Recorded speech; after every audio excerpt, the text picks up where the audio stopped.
সম্মানিত ভিউয়ার্স, সবাইকে অনেক অনেক শুভেচ্ছা। আশা করি যে যেখানে যে অবস্থায় আছেন ভালো আছেন। দীর্ঘদিন পর আবারও আমি সেই যে স্বনামধন্য বিল যশোরের শার্শা উপজেলার ডিহি ইউনিয়নের বনমান্দার বিল, সেই বিলটিতে অবস্থান করছি। বর্তমান সময়ে এরই বড় চাষ কিন্তু প্রতিটি মাঠে মাঠে শুরু হয়েছে। যেহেতু আমার কিছু পরিবারের আহার্যের জন্য আবাদ করতে হয়, সেই উদ্দেশ্য নিয়েই মাঠে আসা এবং প্রিয় এখানকার যে মানুষটি আমার রয়েছে লাবলু ভাই, সেই লাবলু ভাইয়ের সাথে মাঠে এসেই দেখা হয়ে গিয়েছে। কারণ ভাই এই সিজনের সময় মোটর চালান, জমিতে সেচ কার্য পরিচালনা করেন, পাশাপাশি সারা বছরই কিন্তু এখানকার যে বাণিজ্যিকভাবে মৎস্য চাষ হয়, এখানে অনেক ভেড়ি আছে। ভাই কয়েকটি ভেড়ির দায়িত্বে রয়েছেন। তো ভাইয়ের সাথে দেখা হয়ে গেল, ভাই কাজ করছেন। তো ভাইয়ের সাথে একটু কুশল বিনিময় করব, ভাই কি কাজ করছেন সেটিও একটু জানার চেষ্টা করব। আসসালামু আলাইকুম। ওয়ালাইকুম আসসালাম। লাবলু ভাই কেমন আছেন? ভালোই আছি ভাই। বেশ কিছুদিন পরে আবারও প্রিয় ভাই আপনার সাথে দেখা হলো। তো ভাবি পরিবারের সবাই ভালো আছে ইনশাল্লাহ। আচ্ছা, তো ওই যে বৃহত্তর আকার একটু এবছর তো বেশ ভালো পানি হয়েছিল। পানিতে ঘর বাড়ির কি অবস্থা ছিল ভাই? ওই বারান্দায় পানি উঠে গেছিল ভাই। বারান্দায় পানি উঠে গেছিল?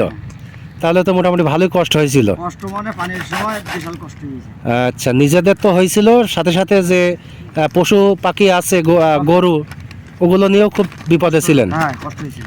যাক, এখন তো ভালো, এখন পানি তো নেমে গেছে। হ্যাঁ, এই যে দেখছি, নিজেও আমি দেখছি যেখানে মানুষ সমান পানি ছিল, এখন সেখানে চাষ হচ্ছে, পানি নেমে গেছে। হ্যাঁ। তো এই যে আপনি ভেড়িতে কাজ করেন, থাকেন, তো এগুলো কি করছেন ভাই?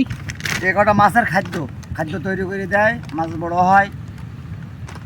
এই যে ফাইজু ফিশ অর্থাৎ মাছের খাদ্য, এই প্যাকেট কত করে ভাই? 500 টাকা প্যাকেট। এক একটা প্যাকেটের দাম 500 টাকা? আচ্ছা, এটা কি দ্রুত মাছ বৃদ্ধি পায়? হ্যাঁ, দ্রুত মাছ বাড়ে। আচ্ছা আচ্ছা। তো আচ্ছা, মাছ কি এবছর কি বেচছেন? ওই হালকা পাতলা কিছু বিছিলাম, ডুবে গেছিল তো সব মাছ। বেশিরভাগে মাছ মরে গেল, আবার চলে গেছে, জাল মাল দিয়ে আটকা রেখেলাম। তো মরার কারণ কি ভাই? মাছ মারা যাওয়ার কারণটা কি? বাইরের পানি আসলেই বিষাক্ত হয়ে যায়। বাইরের পানি ঢুকছিল? জি। ও আচ্ছা আচ্ছা, এর কারণে পানি বিষাক্ত হয়ে যাওয়ার কারণে মাছ মারা গেছিল। কি পরিমাণ মাছ মারা গেছিল ভাই? ভাই 300 মনের উপরে মাছ মারা গেছে। 300 মনের উপরে? তো এই ভেড়ি আপনাদের কয়টা আছে এখানে? এখানে আছে 4টি। 4টে ভেড়ি? আনুমানিক কি পরিমাণ মাছ ভেড়িতে ছিল ভাই? ভাই গত বছর তো মাছ আমরা বেচতে পারেননি না।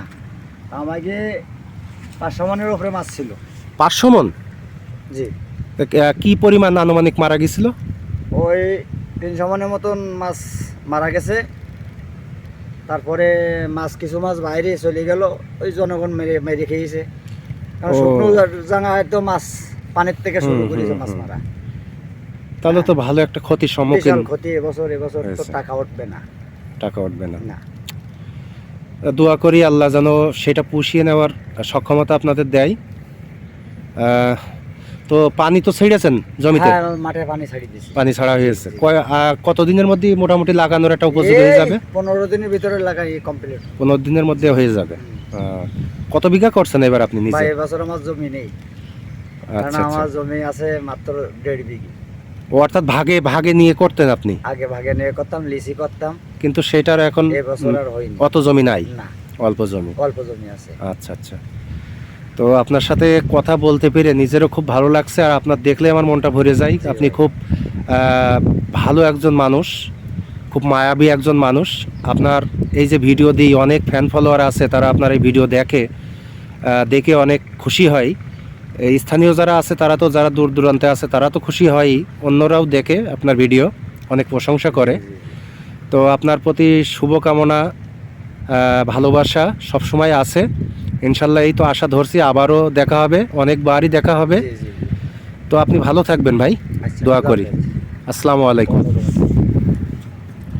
সম্মানিত ভিউয়ার্স, আজকের মতো এখানেই প্রিয় লাবলু ভাই বনমান্দার বিল এবং যে মাছ চাষ এবং জমি চাষ সংক্রান্ত কিছু তথ্য আপনাদের সম্মুখে উপস্থাপন করলাম। আবারও দেখাবো অন্য কোনো ভিডিও নিয়ে। সেই পর্যন্ত সবার সুস্বাস্থ্য দীর্ঘ জীবন কামনা করছি। আল্লাহ হাফেজ।